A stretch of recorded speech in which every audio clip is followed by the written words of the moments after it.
Hello, my name is Oliver Kinner. And I'm Ian McAllister. And I'm Jamie Adams, and this is Brainwaves episode 146, bringing you the best in tabletop gaming news. These are the headlines for the week of the 8th of July, 2024. Roll20 critical fails at security. Wonderful Women awarded. And Essen reveals new, old mascot. All this and more on this episode of Brainwaves. Roll20, the dominant virtual tabletop for RPGs, has had a data breach. Many users of the site were contacted by Roll20 via email, and the company also posted a FAQ about the attack on their site. From that post, in answer to the question, what happened, the company said, On June 29th, 2024, we learned that your personal information in your Roll20.net account may have been exposed when a bad actor gained access to our administrative website account. The bad actor modified one user account, and we promptly reversed those modifications. During this time, the bad actor was able to access and view all user accounts. The company goes on to say that the attack began at 6:30 p.m. Pacific Standard Time and was dealt with by 7:30 p.m. During the breach, the company says the following was exposed: user's first and last name, the user's email address, user's last known IP address, and the last 4 digits of the user's credit card if the user maintained a stored payment method in their Roll20 account. They specifically say that passwords were not exposed as they are only stored in a hashed version.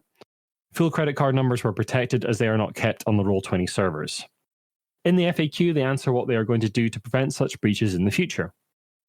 Roll20 has examined and analyzed existing procedures and systems, and, in response to that analysis, is now implementing an action plan which will further restrict access to the administrative accounts to prevent unauthorized account access, further restrict the data that an administrative user can access, and add enhanced security measures as needed to prevent this incident from happening again.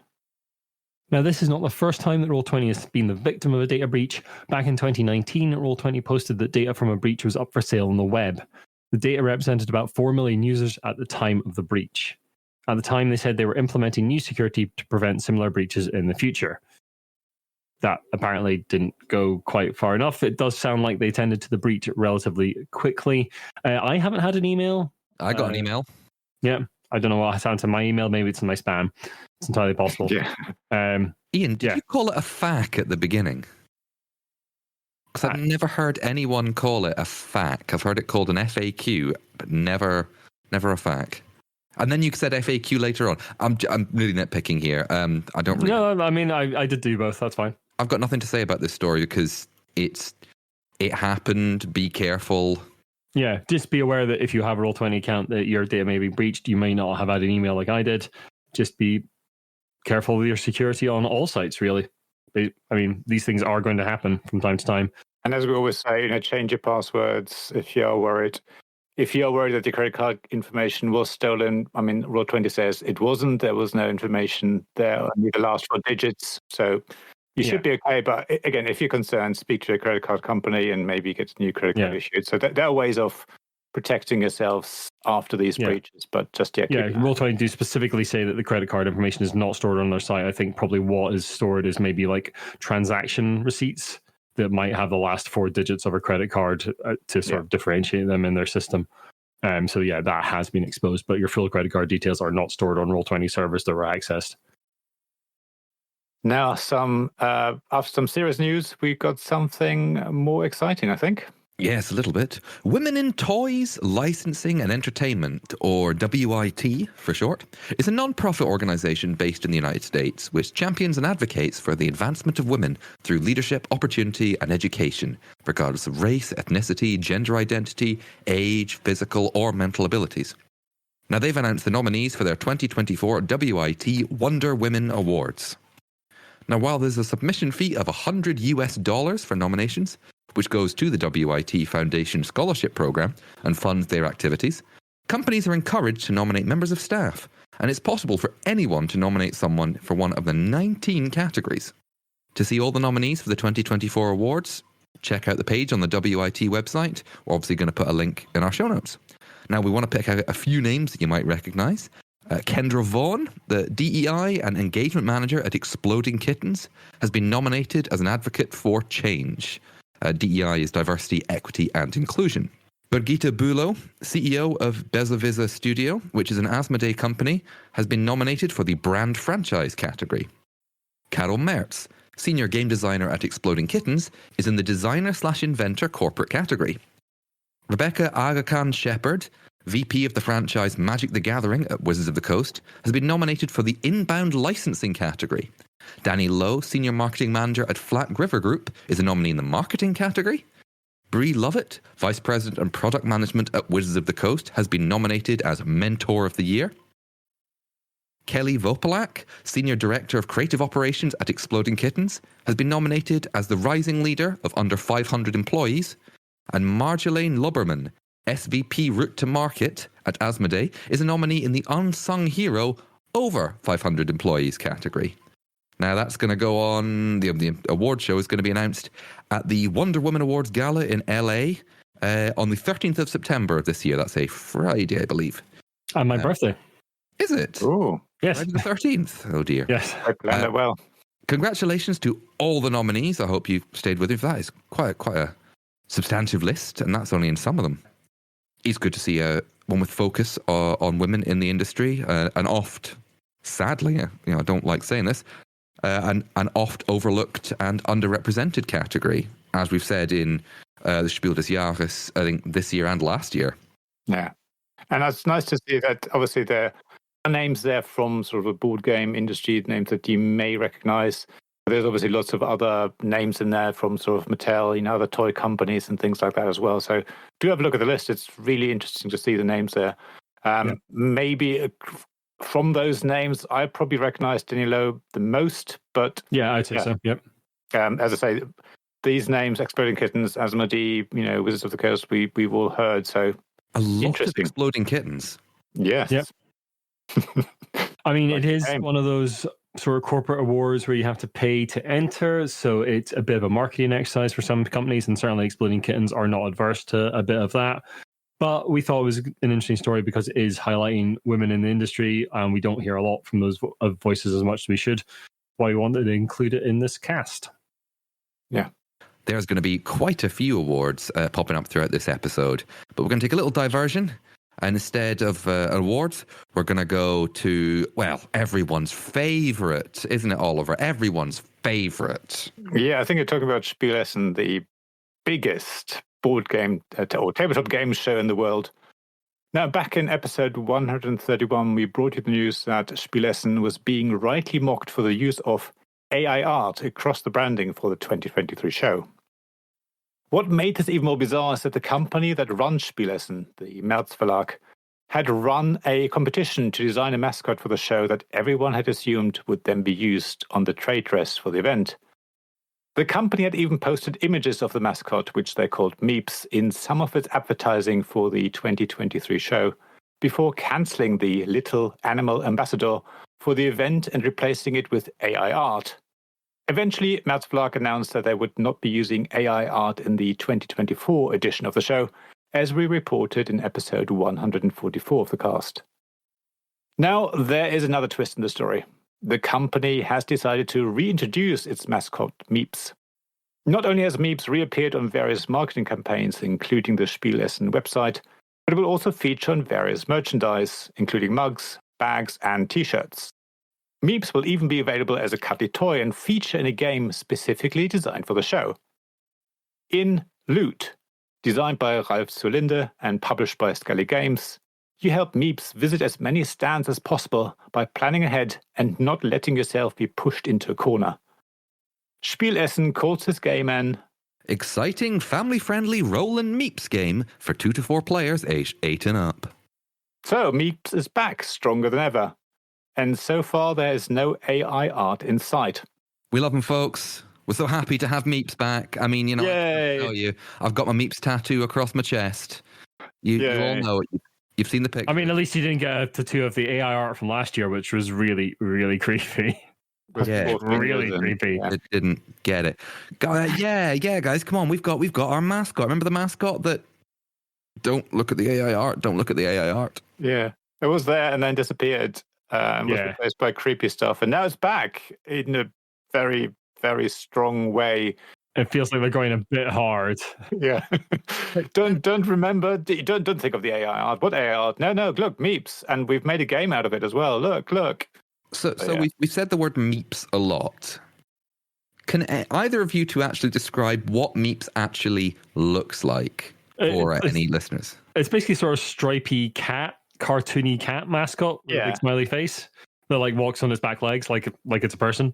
That's all that. We'll put links to it in the show notes, folks, obviously. But yeah, it's a cartoon cat that walks like a person. Sort of think Puss in Boots, but as like a tiger. Yeah. I'm also going to say that name, Meeps, is suspiciously close, and I think Hans im Glück might show up and go, I don't know about that, son. They do the plumber whistling through the teeth. It's going to cost you. Dear, it's going to cost you a lot. Yeah. And then they're going to switch back to AI art, so it's all fine. Yeah.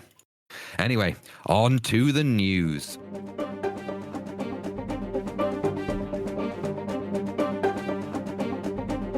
The Charles S. Roberts Awards, or CSR Awards for short, is an annual award that began in 1975 and focuses on conflict simulation tabletop war games.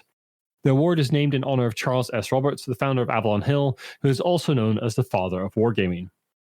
In a press release dated 24th of June, the Charles S. Roberts Awards announced the games released during 2023 that have won an award.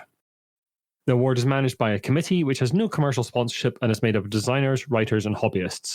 It is a People's Award with winners chosen through votes submitted by fans. The list of awards categories is pretty long and includes Period Awards, which celebrates the best game within a specific historical period, such as ancient, medieval, or Napoleonic.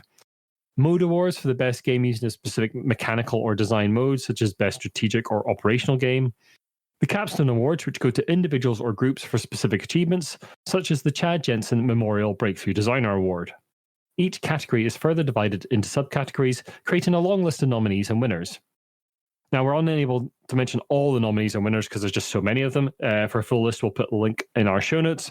You'll probably recognize a few publishers, even if you're less familiar with conflict simulation games, like GMT Games are in there, Osprey Games are in there, Capstone Games, Spielworks, and Holland Spiel are all represented.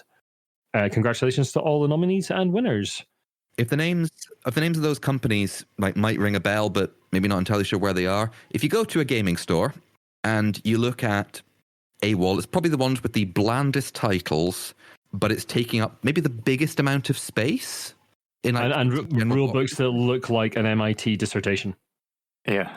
That's not fair to MIT dissertations.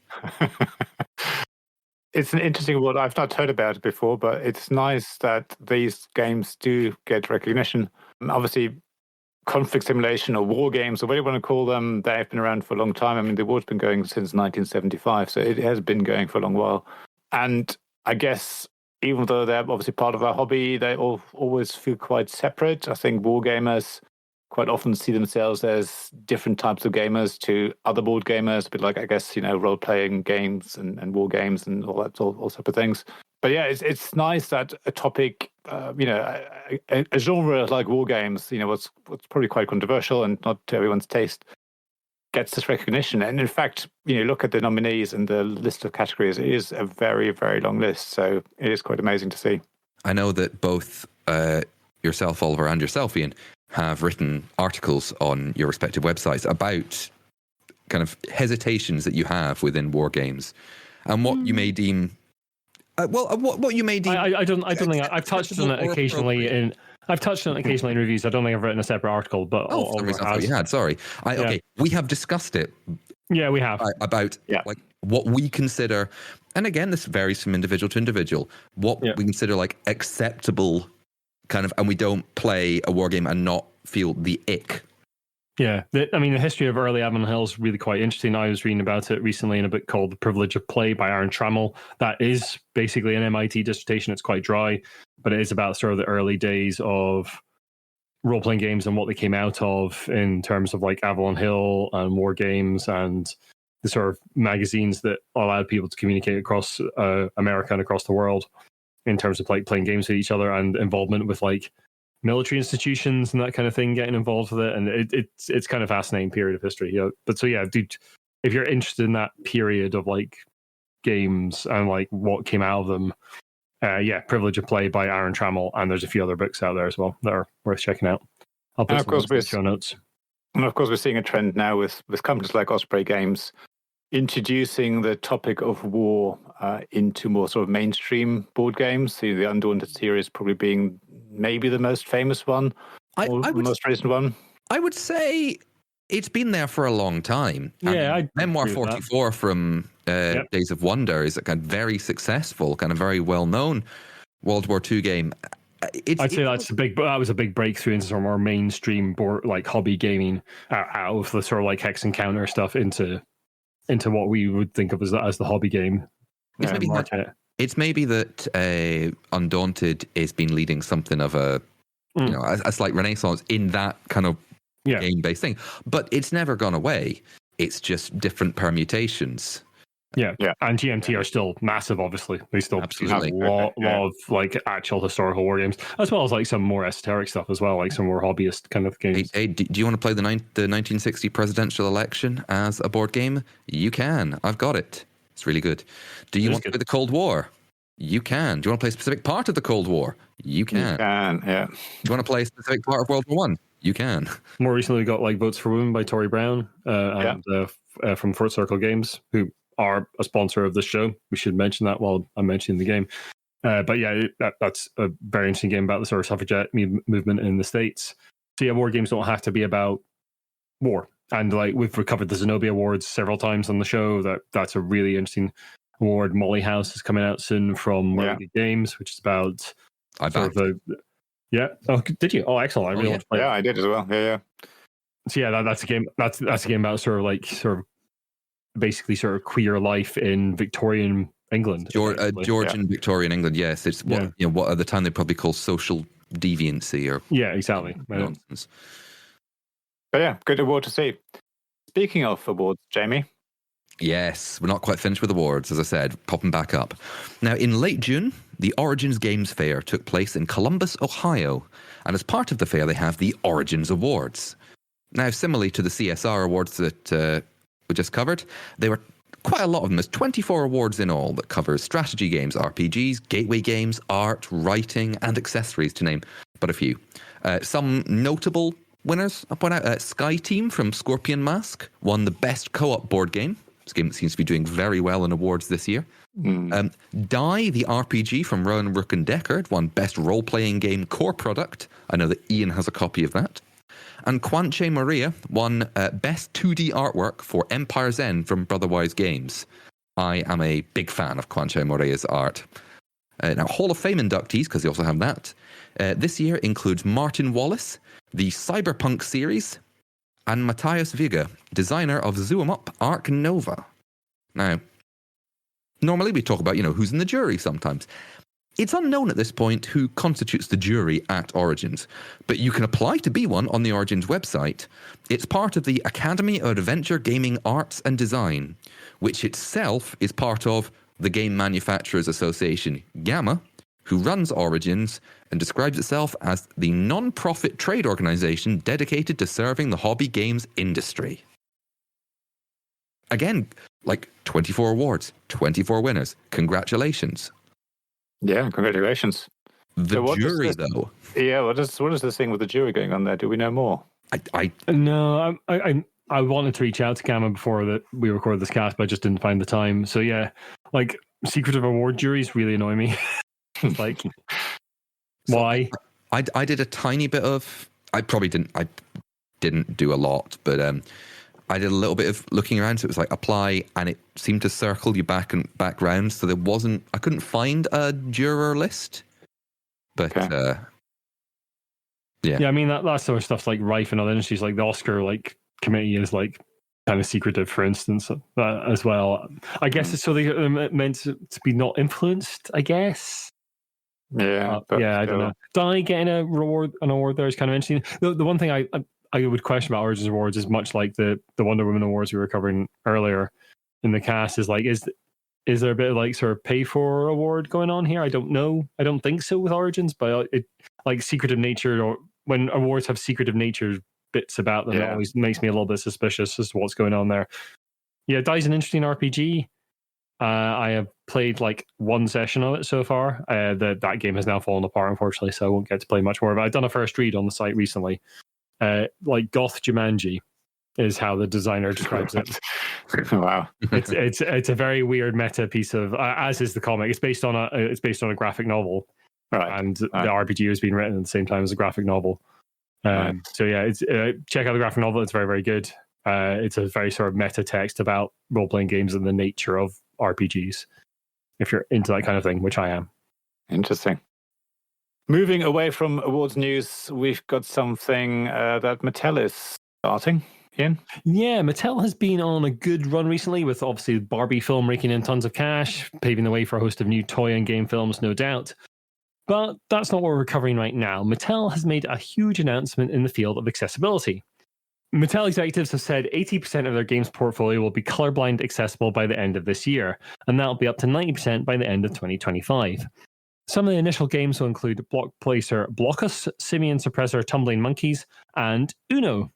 The physical pieces will have 3D tactile elements, and Uno will have symbols next to the numbers to distinguish the different colors apart. Mobile versions will also follow.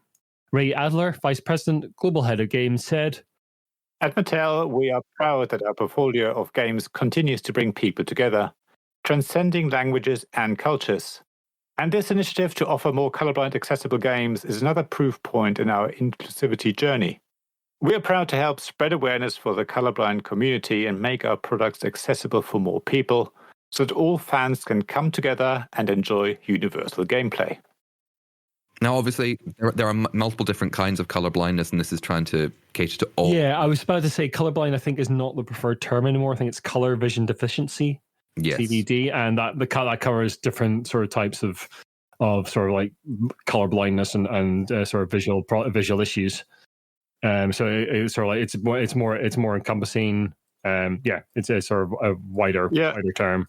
I think it's traditionally people were called blind, but most blind people, in quotes, had vision or have vision. You know, it's not like people always think blind means you cannot see anything at all, and that's not true. Now, same as with color vision, you know, doesn't mean you cannot see any colors or, you know, completely colorblind. And I think that's what's represented here. It's an impairment, if anything. So, for example, I think a lot of men have a red-green deficiency. So I know that I can't see red colors quite as well as other people. So that's what it's catering for. But generally speaking, as we know, with any sort of work towards inclusivity in this sort of area, it's not necessarily just helping people who have these not disabilities, have these impairments. If you help people like that to play those games, you're actually helping everyone. I mean, I think a lot of us have played a card game or something where it's hard to read the card text if you don't have bright lights on or something. So being able to distinguish colors, maybe when the lighting isn't great, by using symbols is a great way forward for everyone. So it's a good initiative to do. So it's the way forward. And it's one of those issues that blows my mind every time I come across it in like more modern board games. Really, is like, because it's effectively a solved problem from a sort of UI design perspective. So if you like bother to spend any time at all on the production of your game, you should have this sorted. And when I come across something where you don't, it's like, come on. I mean, even there's a lot of games that, you know, the red, yellow, blue, green. Okay, listen, we all know why they're the classic. They're the classics. But then, and I understand something of the other ones you like, purple or orange. Fine, I get that, completely understand. It's when you come up with a game, and there's a couple of games I can't remember off the top of my head, but the colors are like cyan, like beige, white, and it's like they're not. It's not that we don't like the red, yellow, blue, and green. We love them, folks. There's a reason they've hung around. Yeah. But it's harder to parse at times. To be honest, as you said, Oliver, sometimes even cards, when you have got bright light, you're like, I don't. I mean, there's literally free apps you can get to like take pictures of your game components and see if they are parsable by people with various different vision deficiencies. You know, I don't want to do that. It's a whole different app. You know, take a whole 5 minutes to get that done. Yeah, my biggest, not worry or gripe, but okay, I'm going to say gripe or nitpick, is the pictures of the cards that they've got is great, but the symbols are quite small. Why not do them just as slightly bigger? Like I mean, found maybe that these are there's, like- prototypes and they'll change before the actual release. Well, a bunch of them were released in March, so Oh, were they? Okay. well, some of them. I found that so that's a Bombix game, I think, has the color coding on there. You probably have seen it in sea salt and paper. So there's coding in there because they have so many different colors that are quite similar. And I found like the blue and the purple looked too similar. So having the symbols there is good. But as you say, they're potentially sometimes a bit too small, especially with card games. Sometimes they're on a corner. So if you fan your cards the other way around than everyone else, then, but it's just nice to see. And I find very interesting the 3D tactile elements and some physical pieces as well. That's the first time I've actually come across that they're actually using that where you can actually feel the components and you can feel the differences. So that is an interesting development. I've not seen that before. I mean, I know there's a game from several years ago, Nyctophobia, which was... Yes, that was intentionally developed to be... Actually, I think Catherine designed that for her blind uncle. I believe so, yes. The game, if anyone's unfamiliar with it, it's like, I think it's like escaping a maze, some of that's kind of horror creatures. And one person who plays like the monster or whatever or has to wear a blindfold and they have to literally use their hands to feel around like a small maze that's been put up on the board. Is something like that? Yeah, something like that. I haven't played it. No, I'm afraid I haven't either. So yeah, it's good to see.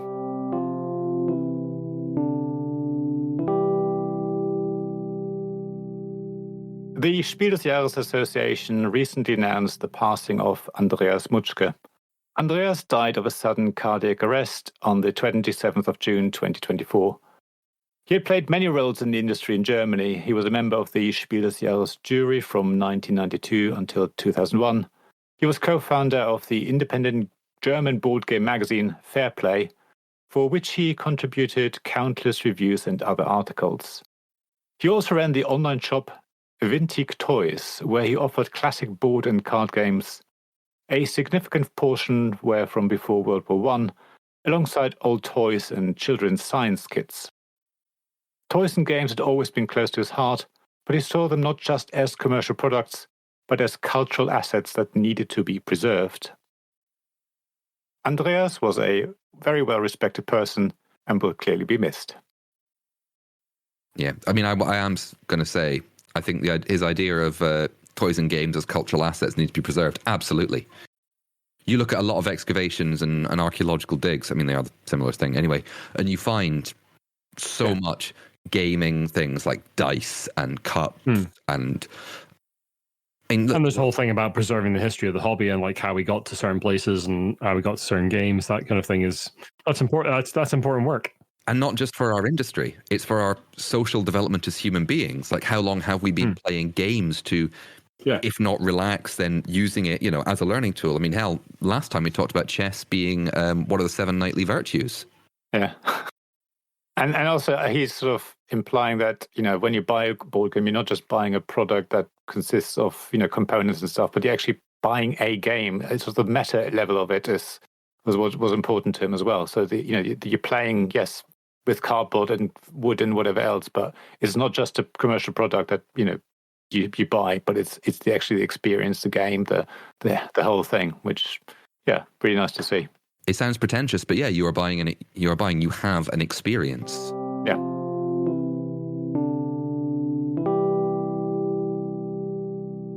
Moving on to the jobs, opportunities, and events. Now, a lot of this is going to come from the Facebook group Tabletop Jobs. Always a good place to look if you are interested in that area of the hobby. One that's caught our eye is if you're a budding game designer, you might be interested in Ravensburger's Game Inventor Days, which take place online on the 12th and 13th of July. Now, Ravensburger, the German publisher of board games, puzzles, and German language children and young adult books, has announced they want to hear from game designers from anywhere in the world. There's an online application form, a link to which you, of course, will find in the show notes, where you can find more information about the kinds of games that Ravensburger is looking for. If you're interested, use the application form to submit a brief description of up to 2 game ideas, with key details such as the number of players, game duration, age group, target group, level of difficulty, etc. The 2 game ideas must have already been successfully tested with at least 5 different players, and rules must already have been written. If your application is successful, you get a half-hour time slot to present your 2 ideas, 10 minutes each, via a video call. Now, if the editorial team likes one or both of your ideas, you'll be asked to send a working prototype with game rules for further testing. Now, Ravensburger will give all successful applicants extensive feedback whether or not they decide to publish the game. Nice. Yeah, so take part, please do. Worldwide. It's online, so... I have to say, the idea is, the conditions already tested. At least 5 different players. Can't just be 5, same people. Yeah. Rules must already have been written. And probably an unwritten rule, like from the Spiel des Jahres several years ago, they'd better be parsable rules. Yeah, there's that. Now, we've also got a piece from GAMA, the Game Manufacturers Association, the US-based non-profit trade organization dedicated to serving the hobby game industry. They have announced that applications for their Horizons Fellowship are now open. The GAMA Horizons Fellowship, which was created by GAMA's Diversity, Equity and Inclusion Committee, is an 8-month program for prospective and newly established tabletop game publishers and retail store owners from historically underrepresented backgrounds. Now in its 4th year, the Horizons Fellowship connects participants with industry professionals who will mentor and act as peers to successful applicants. The Horizons Fellowship also provides access to grants and resources essential to developing and sustaining successful business relationships. Successful applicants will start the program in September, which includes travel and accommodation for the GAMA Expo in Louisville, Kentucky, USA, from the 23rd to the 27th of February 2025, as well as the Origins Game Fair running from the 18th to the 22nd of June 2025. There's more information on the Horizon Fellowship website, a link to which you'll find in the show notes. So yeah, again, if you're a budding publisher or retailer that is at least 51% owned and or operated by members of historically underrepresented communities, then please take a closer look. Now, last time on the cast, we covered the sad demise of Dicebreaker, which leaves very few actual games journalism sites out there. One of those is a site called Rascal that, although primarily focused on the RPG world, has also had some articles on various other parts of the tabletop hobby. I'm a subscriber to Rascal. It is a pay-for site. There are some free articles on there, but some of their work is behind a paywall. And at the moment, they're on a pledge drive, and we just wanted to give them a little push because we think their work's fantastic. At the moment, there is a free access to the entire website. We'll put a link to that in the show notes, so you can go and have a read of their work and see if you would like to sign up. Do go and give the articles a read. Even if you just give those things a share, that's going to be incredibly useful to Rascal to sort of just get the word out there about them. And they're having a decent pledge drive, but they're just trying to get the people that work for that site, which include Lynn Cadega and Chase Carter and Rowan Zioli, to have a little bit more money in their pockets that they can take home, and to bring on some more contributors to the site that they also get paid as well. And talking about getting paid, we'd just like to give a shout out to our patrons. Thank you so much for continuing to support the cast. It really helps us out, especially our executive producers, Kevin Bertram from Fort Circle Games, James Naylor from Naylor Games, and Shaun Newman from the GAMA team. You can join them for just $1 a month, which just helps us out with money in the cast and hosting the site. There are various other ways to support us on the site, and we'll put links to all of those in the show notes. Jamie, it's you now. Stop playing with that toy, whatever it is. The cube with the colours on it. That thing. What's it called? Make up your own ideas. Make up your own ideas, listeners. Have you been going for 50 years on this one? It seems to be a long time. How old do you think I am? Well, 2024 is not only the 50th anniversary of certain other games, it is also the 50th anniversary of a legendary puzzle game, which Ian, I'm going to say, alluded to with a big question mark. Yes. In 1974, Hungarian professor of architecture Erno Rubik created a 3-dimensional cube to teach his students about 3D spaces. A year later, he patented the mechanism in his now called Magic Cube, and it made huge waves at toy fairs around the world and was officially renamed the Rubik's Cube in 1980. And it's gone on to do, well, I'm sure everyone knows what a Rubik's Cube is. If you don't, it's a 3D cube with, I believe, 9 smaller squares on either side. Yeah. And I know, it's been a while since I've looked at one or touched one. And when it arrives at your house, or when you get it, they're each square on each side is the same color. But your job is to mix it all up and then unmix it. Now, North, I don't know about you two. I can't do them. I haven't got. I used to be able to do them a bit. I can do like 2 faces and that's it. After that, I lost it. I had a Rubik's Magic as well at one point, if you remember the Rubik's Magic. Oh, What's wow. Rubik's Magic? It was like a sort of like rectangle kind of thing with like the sort of the Olympic circles kind of image on it. And again, you mixed it up and I had to get it back together and it sort of like clacked in a weird way. It was a very strange thing. Wasn't there also like a Rubik's snake as well that you could sort of there was, yeah, a long thing and then bring back together and yeah.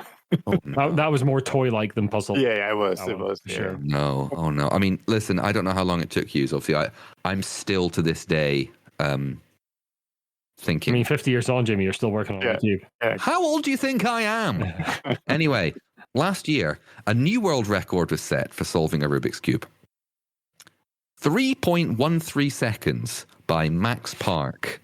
Wow. Yeah, just think about it for a second. Just what? If I go now, about there. I haven't got a watch, but that long. Bearing in mind that there are, according to the Rubik's Cube website, over 43 quintillion possible combinations for a cube to be in.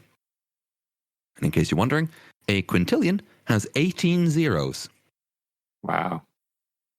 I don't think I could do that in 3.13 seconds. Certainly with the cube I used to have, it was hard to twist that one. You only watch some of the videos, they just touch them very lightly and suddenly the whole face flicks around, so that must have much nicer. I mean, I can barely say 43 quintillion possible combinations in 3.13 seconds. Yeah. Let alone actually do one of them. Well, thank you very much for listening, everyone. If you like what you've listened to, the best way to help us out is to share this podcast, drop us a review and a rating on your podcast platform of choice. Now, you can also follow Oliver at tabletopgamesblog.com. You can follow us on our Discord. You can follow Oliver at the Tabletop Games Blog Discord. Oliver, do you have a Blue Sky? Yes, I do. You do? Tabletop Games Blog, I believe. Yeah, probably, yeah. Probably, okay. Search where you'll find it. Search where you'll find it. Ian has giantbrain.co.uk. Oh, sorry, Blue Sky app in Giant Brain. Instagram is Giant Brain UK. Our Facebook page is The Giant Brain. Our website, where you can find this, you can find articles, you can find podcast archive, giantbrain.co.uk. And our email, should you wish to contact us with thoughts, queries, quips, or indeed, if you want to talk to us about something, we will guarantee full anonymity if it's a particularly sensitive situation. giantbrainuk@gmail.com. Thank you very much for listening, everybody. You take care. We'll see you real soon. See you Bye soon. for now. Thank you. Oh, Tabletop Scotland soon.